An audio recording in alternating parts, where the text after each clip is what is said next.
Hi, welcome back to the basement. I'm Steve Lewis. Today I'm setting the Wayback Machine all the way back to the beginning of 1963 to lay the foundations for our eventual discussion of the Beach Boys' second album, Surfin USA. The Beach Boys began recording what would eventually become the Surfin USA album on Saturday, January 5th, 1963, with early versions of Lana and Farmer's Daughter, and two tracks that would eventually become the single from the album, Surfin' USA and Shutdown. But where was America at that time, pop culturally? What was going on? As the year began, at the top of the charts was Telstar by the Tornadoes. Now these were not the California Tornadoes, who later in 1963 would do the Bustin' Surfboards album. No, this was the English Tornadoes, with a song written and produced by Joe Meek. Telstar was the first time an English rock band had topped the American charts, which in early 1963 seemed like an absolute fluke, probably never to be repeated. Reaching its number 2 peak was Limbo Rock by Chubby Checker. The B-side, Popeye the Hitchhiker, had also charted and peaked at 10 way back on October 10, 1962. In those days, chart performance was based partially on radio play, so it wasn't unusual for a B-side to chart separately from an A-side, and that's what happened here. Though we continue to have some minor hits through the next couple of years, this was the last time that Chubby Checker would hit the top 10. At number 3, we had some teen angst from young Marcy Blaine with the song Bobby's Girl. After 10 years or so of recording and a handful of hits, Steve Lawrence was at number 4 with his biggest hit, Go Away Little Girl, which would eventually go to number 1 on January 12, 1963. At number 5 were the Four Seasons with Big Girls Don't Cry. It was their second big hit after Sherry, which had gone to number 1 on September 15, 1962.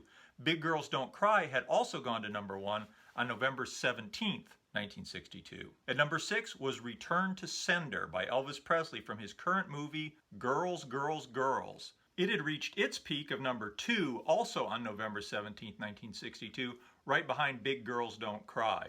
Elvis was still a big box office draw, and the movie Girls, Girls, Girls was still doing good business as the year began.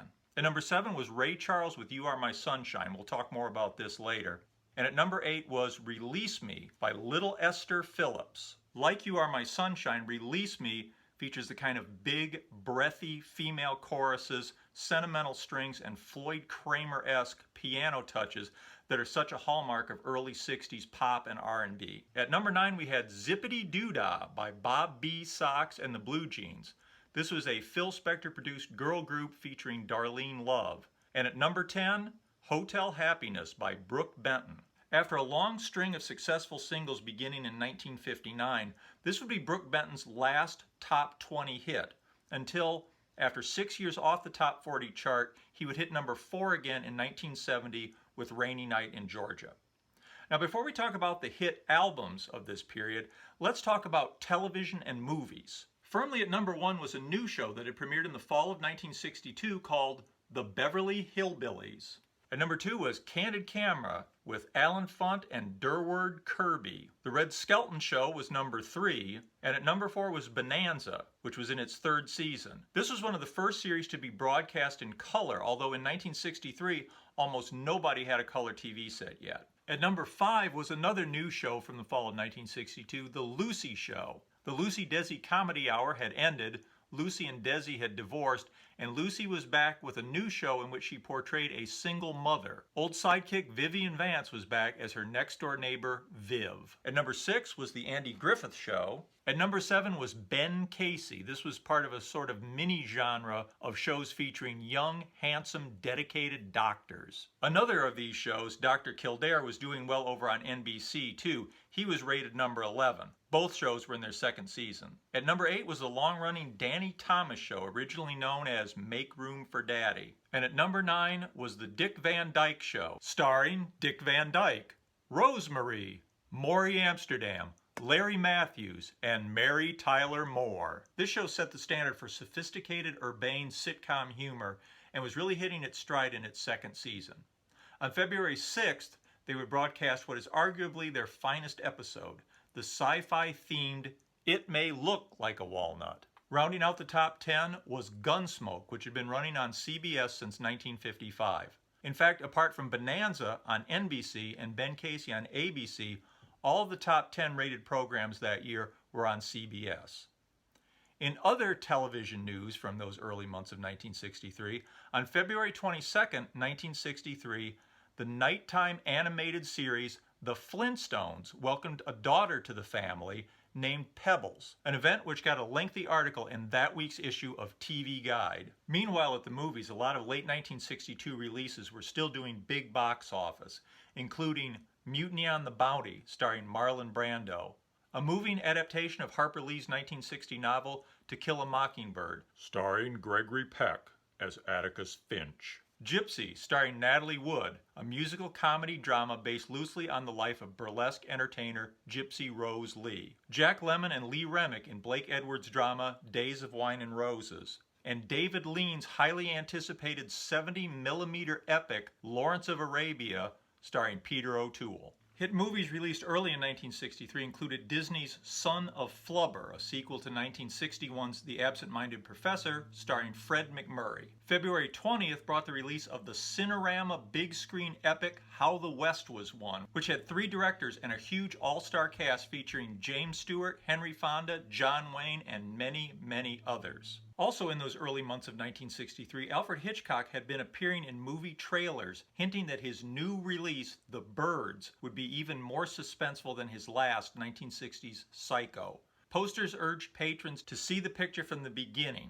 In the early 60s, it was still the habit of some people, including my grandparents, to turn up at the movie theater whenever, amble in, sit down, watch the last part of the movie, and then watch the first part of the movie until you got to the point you had entered and then leave, which led to a really confusing viewing experience, of course. You'd watch the first part of the movie and go, oh, that's why that happened later. That's what that guy was talking about at the end of the movie. Anyway, Hitchcock wanted you to see his film from the beginning. The Birds opened March 28th and was a major box office success.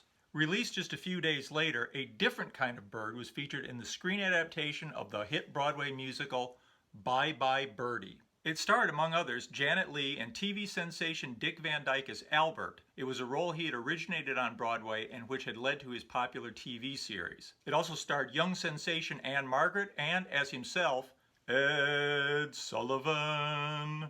And finally, also in early April, Elvis was back in his next film, It Happened at the World's Fair. So now let's talk about hit albums. At the time, and really until the mid-60s, singles were mainly for kids, and albums were mainly for adults, which led to a real difference between the singles chart and the album chart. This was certainly the case early in 1963. On March 25th, 1963, the day the Surfin USA album was released, the #1 album in the country was The Songs I Sing on the Jackie Gleason Show by Frank Fontaine. Despite the goofy face on the cover, this was an album of mostly old sentimental favorites played by an orchestra and sung in a deep, warm baritone, things like When Your Hair Has Turned to Silver and That Old Gang of Mine. As the title indicates, Frank Fontaine made regular appearances on the Jackie Gleason Show, portraying his character Crazy Guggenheim, with Gleason as Joe the bartender. He talked in a voice like this, "Hey, Joe." And you could never tell if he was supposed to be drunk or impaired in some other way or both, but I don't think people gave it much thought at the time. He was just this crazy character who told funny stories and jokes and then completely shifted gears and sang a heartfelt, sentimental song in a baritone. It was the most weird juxtaposition of voices until high-pitched Gomer Pyle began singing Like This on the Andy Griffith Show in 1964. I think the popularity of this segment was down to the fact that Gleason truly seemed to enjoy himself. He often looked close to breaking during the silly comedy stories and looked genuinely moved by the sentimental songs. This was certainly not the only TV star to have a hit album early in 1963. Young Dr. Kildare, Richard Chamberlain, had a #5 hit album with Richard Chamberlain Sings. His version of the theme from Dr. Kildare was also a top 10 single. This seemed only fitting as Vince Edwards, TV's Dr. Ben Casey, had also had a number 5 album the previous summer with Vince Edwards Sings. And though he wasn't a TV doctor, star of the popular series Route 66, George Maharis, had also had a top 10 album in the summer of 1962 with George Maharis Sings. Still selling well was Ray Charles's genre-breaking and highly influential Modern Sounds in Country and Western Music, which had spent 14 weeks at number 1 in the summer of 1962. Its follow-up was also still doing well, Modern Sounds in Country and Western Music, Volume 2. This went to number 2 for 2 weeks. Jazz Samba by Stan Getz and Charlie Byrd would go to number 1 in early March of 1963. The Sinatra Basie album would hit number 5. Tony Bennett followed up his I Left My Heart in San Francisco album, which had reached number 5 in the fall of '62, with a new album, I Want to Be Around. It would also peak at number 5. Nat King Cole's Ramblin' Rose album went to number 3, and Sincerely Yours by Robert Goulet would hit number 9. To me, Robert Goulet was a singer whose vocal delivery at times reached a crescendo that was just short of him yelling at people.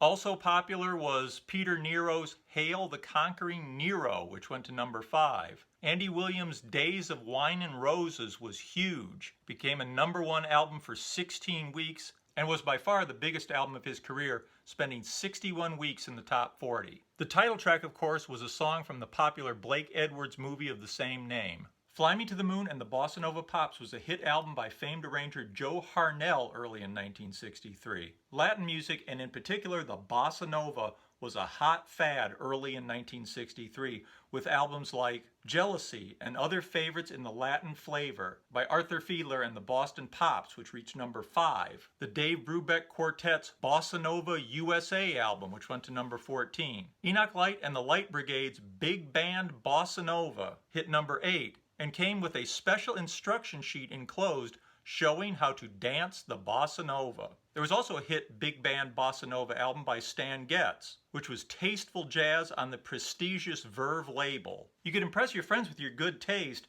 if you bought the Stan Getz Big Band Bossa Nova album, or you could impress your friends by dancing the Bossa Nova with the instructions that came in the Enoch Light Big Band Bossa Nova album. Of course, there was also Eddie Gourmet's hit single, Blame It on the Bossa Nova, and even Elvis would get in on the Bossa Nova craze that fall with his number 8 hit, Bossa Nova Baby from Fun in Acapulco. Another continuing trend in music was folk music. Peter, Paul, and Mary released their Moving album, which went to number 2 and contained the hit single, Puff the Magic Dragon. This was a follow-up to their number 1 album from the prior year, Peter, Paul, and Mary. The Kingston Trio released Kingston Trio number 16 with the hit Reverend Mr. Black, and the Joan Baez in Concert album went to number 10 and spent 70 weeks in the top 40. There were also some albums aimed more squarely at a younger audience. Sherry and 11 Others by the Four Seasons, which would go to number 6. The soundtrack to Elvis Presley's movie Girls, Girls, Girls would go to number 3. The number 8 Ventures album, The Ventures play Telstar and Lonely Bull, which was their biggest album, and Paul and Paula Sing for Young Lovers, which went to number 9 and contained the hits Hey Paula and Young Lovers. I can't help feel that Paul's acoustic guitar on the cover is kind of a nod to the folk music trend. Comedy albums were also popular. Alan Sherman's number 1 hit from the prior year, My Son the Folk Singer, which also managed to parody folk music, remained popular, as did its follow-up, My Son the Celebrity. And there was The First Family, with a group of impressionists led by Vaughn Meader, doing a humorous take on President Kennedy, his family, and various political leaders of the day. This album went to number 1 for 12 weeks beginning December 15, 1962, and stayed there until March 9th, 1963, when it was pushed out of the number 1 spot by Alan Sherman's My Son the Celebrity. There was also the novelty record Peppino the Italian Mouse and Other Fun Italian Songs by Lou Monte, which went to number 9 early in 1963. And finally, there were the hit soundtrack albums. The Broadway cast recording of Oliver went to number 4 and remained on the chart for 53 weeks. The soundtrack to Gypsy went to number 10. Lawrence of Arabia's soundtrack went to number 2 for 2 weeks, and How the West Was Won went to number 4. But the biggest soundtrack album remained West Side Story. Though this had been released in November of 1961, it remained in the top 10. It spent an astonishing 54 weeks at #1 and would spend a total of 144 weeks in the top 40, making it the biggest charting album of the 60s.